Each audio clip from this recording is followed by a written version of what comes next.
Em agosto de 2024, eu relatava aqui no canal Modernidade e Ciência o trágico acidente com o ATR-72 da companhia Voipes, que caiu em Vinhedo, e eu afirmava que a possível causa era o acúmulo de gelo nas asas do ATR. O ATR conhecidamente voa em altitudes onde o acúmulo de gelo é muito frequente. E ele dispõe de vários dispositivos chamados de ice, anti-ice, para prevenir o acúmulo do gelo ou tentar expulsar o gelo que se forma, principalmente no bordo de ataque das asas.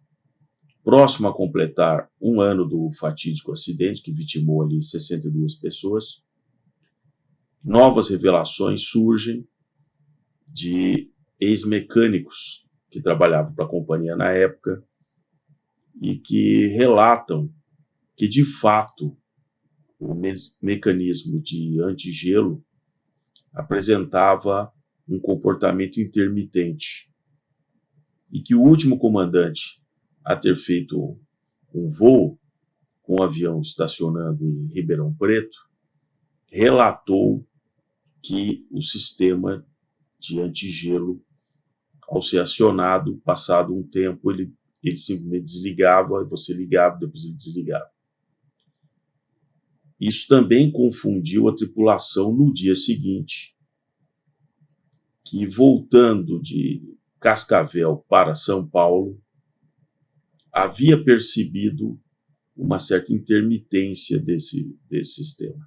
Essa não é a única causa do acidente. Um acidente é feito de múltiplos fatores, o que a investigação, chegando ao final, provavelmente agora com um ano, algum relatório deve ser publicado, e sem dúvida que essa falha no sistema antigelo confundiu muito os pilotos que ali estavam. A pior coisa que tem numa cabine é você ter informações imprecisas a respeito do que está acontecendo. Você vai acabar tomando uma decisão equivocada. Eles talvez acreditassem que o sistema estava funcionando, apesar de não estar funcionando. As luzes no painel podiam indicar sistema inoperante, mas talvez não estivesse funcionando. Ou o inverso. O fato é que, com o relato desse mecânico, na época da Voipes, acrescenta um ingrediente que já se imaginava que uma empresa, uma série de dificuldades financeiras, passa a pressionar, seja as tripulações, seja os mecânicos, para uma disponibilidade das aeronaves que muitas vezes elas não conseguem ter. Existem alguns itens em toda a aeronave que são o mínimo requerido para a decolagem. Isso um piloto jamais negligenciaria. Uma falha em algum sistema que estivesse no chamado MEL, ele jamais decolaria essa aeronave. Então, na decolagem, por exemplo, de Cascavel, nenhuma falha dessa magnitude foi apontada, apesar de que se sabia que um dos chamados PECs, que faz o controle de pressurização e climatização, não estava funcionando. O que fez o avião voar numa altitude menor do que ele poderia atingir se os dois PECs estivessem funcionando. Isso tem sentido, porque se você tem uma redundância de um PEC, falha, e você está na altitude máxima, um PEC falhou, você tem um backup. Você ainda consegue, pelo menos, descer a uma altitude onde, se o segundo PEC falhar, as pessoas simplesmente não morrem por asfixia. Mas quando você decola com um PEC só, você, por segurança, vai no máximo numa altitude que mesmo que esse segundo PEC falhe, você ainda tem tempo suficiente para descer para uma altitude que as pessoas sobrevivam nesse tipo de avião, né? Então, essa sequência de falhas mecânicas recorrentes nesses aviões dessa companhia, essa pressão psicológica, por que o comandante que entregou o avião em Ribeirão Preto não anotou no livro essa falha? Por que ele não fez isso? Isso vai acabar sendo agora investigado. A partir desse relato desse ex-mecânico, que disse que o comandante não quis relatar e, portanto, a equipe de mecânicos assumiu que aquilo não era oficial. E o chefe dos mecânicos ali presente diz, olha, se ele não relatou em livro, vamos considerar que isso não existe. Isso é muito grave. Realmente, isso é muito grave. Se aconteceu dessa maneira, isso é muito grave. Provavelmente, se houvesse a verificação em loco de que o sistema não estava funcionando, apesar do comandante não ter reportado, eles poderiam sim identificar como uma checagem ali de rotina que aquele sistema estava inoperante ou que estava com falha.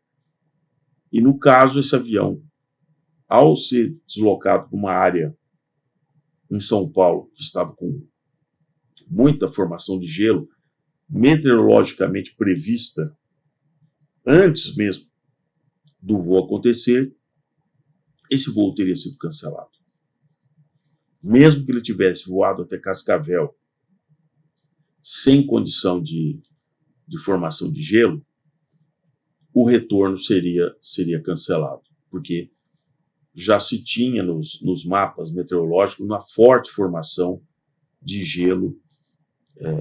O frio estava muito intenso, eu me lembro muito bem naquela tarde, nuvens muito espessas, a temperatura caindo rapidamente ali naquele começo de tarde, e esse voo não seria autorizado. Agora vejam a fragilidade que nós temos no Brasil nessas companhias aéreas. Então, o Brasil realmente é refém de condições de companhias aéreas que estão voando praticamente no limite da sua capacidade. Tripulações, mecânicos, todo o pessoal de terra tentando operacionalizar essas aeronaves para o voo. O que também já aconteceu no passado, naquele trágico acidente daquele voo na época da TAM, que vazou a pista de Congonhas, já havia toda uma série de circunstâncias muito críticas de operação, uma ANAC inoperante, uma briga na época com a Infraero, o aeroporto de Congonhas, que havia passado por uma reforma recente, foi liberado sem o groove na pista naquela época, que deixou muitos pilotos apreensivos em condições meteorológicas difíceis, como aconteceu naquele dia. E nós voltamos a esse cenário. Uma ANAC inoperante, sem ter um superintendente de fato e de direito que conheça a aviação. Temos ali alguém interino. Então nós, no Brasil, infelizmente, estamos sempre prontos para a próxima catástrofe. Sempre prontos para depois dizer como isso aconteceu, como isso podia ter acontecido. Pois acontece. Na aviação, a margem de segurança entre um acidente, uma fatalidade, é muito estreita. Basta você andar fora daquilo que manda a segurança de voo, os procedimentos, o envelope de voo, o acidente, uma hora vai acontecer. É uma pena. Passados um ano